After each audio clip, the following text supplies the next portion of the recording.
Par cet amendement, mon groupe de la France Insoumise propose d'instaurer une taxe de 0,5% par an sur 10 ans sur le patrimoine des 1% les plus riches et pour financer en particulier le développement des énergies renouvelables. C'est une mesure qui est inspirée du rapport Pisani-Mahfouz qui indiquait que pour atteindre la neutralité carbone en 2050, il fallait investir 34 milliards d'euros par an. Alors, il s'agit évidemment de prendre l'argent là où il est, mais aussi de le retirer aux méga riches. Pourquoi ?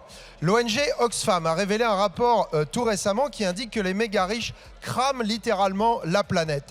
Quand les 50% les plus pauvres de la population mondiale ont une empreinte carbone qui est inférieure à 2 kg d'équivalent CO2 par jour, celle des 0,1% les plus riches s'élève à 800 kg d'équivalent CO2 par jour, c'est-à-dire 400 fois plus.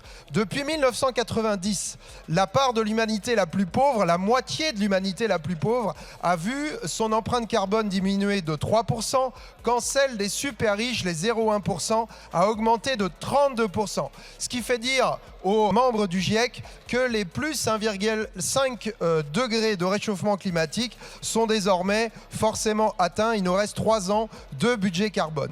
Pour respecter les accords de Paris, ce que nous dit l'ONG Oxfam, c'est qu'il faudrait que les milliardaires réduisent leurs émissions de gaz à effet de serre de 99% d'ici 2030. Pour quelles raisons ?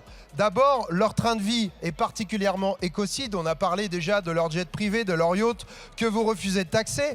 Mais on a aussi leurs investissements personnels qui sont bien souvent dans les entreprises les plus polluantes. En vérité, les 308 milliardaires qui bousillent notre planète ont une empreinte carbone qui est équivalente à 118 pays. Donc taxer les plus riches, c'est évidemment une mesure de justice sociale et fiscale, mais empêcher les plus riches de devenir méga riches, c'est surtout une question de survie pour nous toutes et tous.